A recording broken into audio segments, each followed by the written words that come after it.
because the spirit of what veganism is has nothing to do with the question of deontology or consequentialism. Veganism is about moral scope. Moral scope refers to the set of entities that are considered to have moral status. For example, someone who is racist may have a moral scope that is restricted to human beings with whom they share similar racial characteristics. Someone who is speciesist may have a moral scope that is restricted to human beings and which excludes other beings who are not human. The question of moral scope is entirely independent of deontology or consequentialism. As an example, take the deontological moral rule, do not kill. This seems pretty straightforward, but we could just as easily ask, do not kill whom? Who are we not supposed to kill? Different deontologists would give you different answers to this question depending on who their moral scope includes. Deontology and consequentialism tell us what to do with moral subjects, but they do not tell us who those moral subjects should be. The first issue here is that he is contradicting himself. He says this: Veganism does not tell us what to do with moral subjects. All it says is that whatever our moral framework is, its scope must include non-human animals. And right after, we find out that veganism indeed does tell us what to do with moral subjects. Veganism asserts that animals have intrinsic moral worth, and we must respect that by eliminating practices which fail to take their best interests into account. When we exploit animals, we are acting against their best interests in order to pursue our own interests, like profit or pleasure. We are excluding their interests from our moral scope.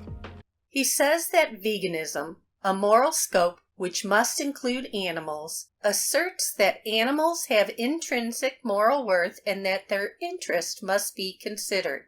So I wrote a comment where I point on the fact that not all vegans have the same moral scope, because not all of them would consider interests of animals.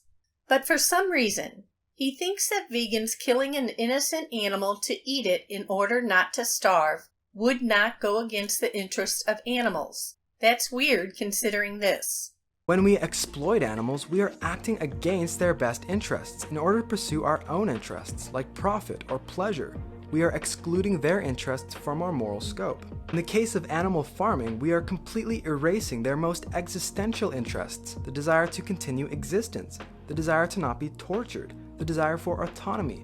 It doesn't matter why an innocent animal is getting killed. You could kill it for taste pleasure or to prolong your own existence. The fact is that interests of that animal, like the desire to continue existence, are not respected. Whatever the reason is, it's all the same to the animal. So it seems we have a contradiction. Animals have and don't have intrinsic moral worth. We have to and don't have to consider animal interests. Then his main point is that vegans could disagree about normative theories, but they are all vegan if they include animals in their moral scope.